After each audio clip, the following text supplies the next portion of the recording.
Hello, everyone. So I talk to you on behalf of True and Noble Empirical Republic. I want you to get your Merriam-Webster dictionary because that's what I teach my members, my staff, my friends, associates, those of you who are listening to me. Please like and subscribe and understand that the only thing I'm trying to do is make sure that customer service is brought back into our African American and Black American communities because the homeless, the disabled, they deserve their customer rights. Okay. And number two is that I want to bring about African Americanism with our youth and our adults because we are definitely enslaved. And so, give you what the understanding I want to, you to understand is that blacks were freed by the Republican Party. And the Democratic Party was very upset with that because now we don't have any slaves to pick cotton. We don't have slaves to do our bidding for us. So, what can we do? Well, we're going to mentally enslave them by tricking them into believing that no other party can help them, that the Republican parties are the enemies when they're really not. And we're going to do whatever we can, but we're going to study them. So, here in the city of Chicago, Democrats have been in charge for 60 plus years, and they've been nickel and diming black people. They've been making sure black people understand that there's no way we can help you immediately. You have to wait. So now Biden came and Biden said, I'm going to prove to the Democratic Party that black Americans are the most stupidest race in the world and they deserve to be enslaved. So we're going to mentally enslave them first to continue to vote for us and keep getting crumbs from us, but we're also going to eradicate them. So now Biden ran for president and Kamala Harris continue. You can look this up. Kamala Harris continued to say, you've been in office for 47 years. As a congressman, you've never had black people. Ding, ding, ding. That was the truth. You then turn around and Kamala Harris said, you as a congressman, not only did you not help black people, but you worked with the Ku Klux Klan to make sure that laws were passed to bind black American people. That is a fact. Ding, ding, ding. So what happened was is that the Democratic Party was so angry with her being a Democrat, but yet telling on the Democratic Party that they slated her and got rid of her right away. So she was banned from the running from president of the United States immediately. And you can check this. This is the truth. So now moving forward, they said, you know, we want that woman who convinced black people that we were the slave masters today to now be the biggest slave master herself. So what did Biden do? He said, hey, I'm a slave master, and I'm going to call on you who called me out as a slave master to be the vice president of the United States. What did she do? She said, F black people. Screw you, black people. And I'm going to run with him and support the bondage and mentally craziness of black people. So now she is the vice president of the United States. She can put that on her resume. She'll have Secret Service for the rest of her life. She's abandoned black people. And now look at what she's done. She's assisted in making sure that millions of migrants, okay, check it out, millions of migrants have crossed the border. And now I'm going to give you this snippet, which proves that the migrants are getting governments are getting money to make sure that they're bused to cities of Chicago like mine, so that these jobs, because man, governor, governor gives all these migrants driver's license so they can go get jobs anywhere.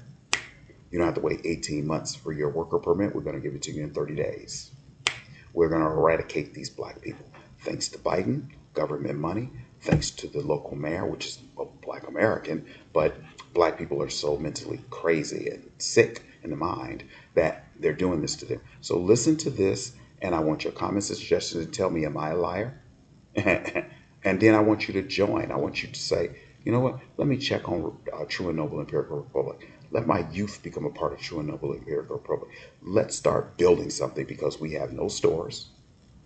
We have nothing, okay, to call our own nationally. We have no national store. We have no national bank. We have no national stores. We have nothing. And thanks to the Democratic Party. So let me show you, give you this audio, and I want your comments and suggestions. To help house new arrivals, a new Axios Chicago article shows other city and state governments are using federal funds to bus migrants to Chicago. Monica Ng wrote the article, and she joins me now to talk about it. Hi, Monica. How are you? Fine, how are you? Good. So we're hearing now Texas isn't the only one who's spending money to send migrants here, but Colorado as well. But they're using federal funding to do so from different organizations like FEMA, right? That's right. We hear a lot about Governor Greg Abbott's Operation Lone Star to send migrants up here, but that's only responsible for about a third of the migrants we're seeing. About two-thirds of the others are sent by NGOs like Catholic Charities and others, and the Denver Department of Human Services. And recently, Deputy Chief of Staff Christina Pasiones-Zayas told me that one of the migrants who arrived at O'Hare said that their ticket was paid for by FEMA. She thought that couldn't possibly be. So I called the Department of Homeland Security, and I said, could these FEMA grants be used to buy bus tickets, train tickets, and plane tickets to Chicago? And they said that's absolutely part of what they can be paid for.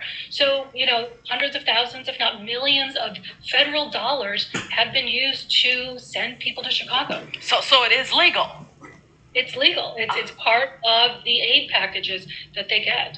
But Mayor Brandon Johnson can't get federal funding to help the migrants once they're here. That's the irony. While we have the city begging the federal government to please give us some money to help the migrants who are already here, what they're finding is that federal funding is instead, maybe it's not the same federal funding, but it's federal funding is instead paying for more to come here, and most frustratingly, without coordination. Chicago officials say that they just wish people would make sure that there's an agency on the other end that knows they're coming, that knows that there's a place for them. And she said that kind of coordination is just not happening. Yeah, Chicago has no clue, and they're just busing migrants here. But the question for you is Chicago being targeted because we're a sanctuary city? Well, that certainly seems to be what Governor Greg Abbott had in mind. And what we're finding is that because so many migrants were already seated in Chicago and New York, people said, hey, I've got a cousin I know who's in Chicago or New York. I've got a friend of a friend who I know went to Chicago or New York. So once that seed was already planted, then others said, oh, I think I know someone else from my country who's already there. And so they're asking for tickets. And that's what Catholic Charities said to me. Hey, if they ask, what am I supposed to do? Mm-hmm.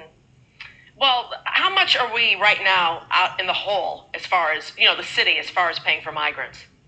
Well, what I've heard is 250 million from Illinois, 60 million from Chicago, and only about 21 million from the feds so far. This is very frustrating to local officials. They say we need more. The feds tell me there's another 77 million that could be dispersed later this year, but that would be divided among cities who need help. It's not guaranteed to just come to Chicago. They have asked Congress for more money. That has not been approved yet. And Vice President Kamala Harris in town, do you think that Mayor Johnson may broach that subject with her?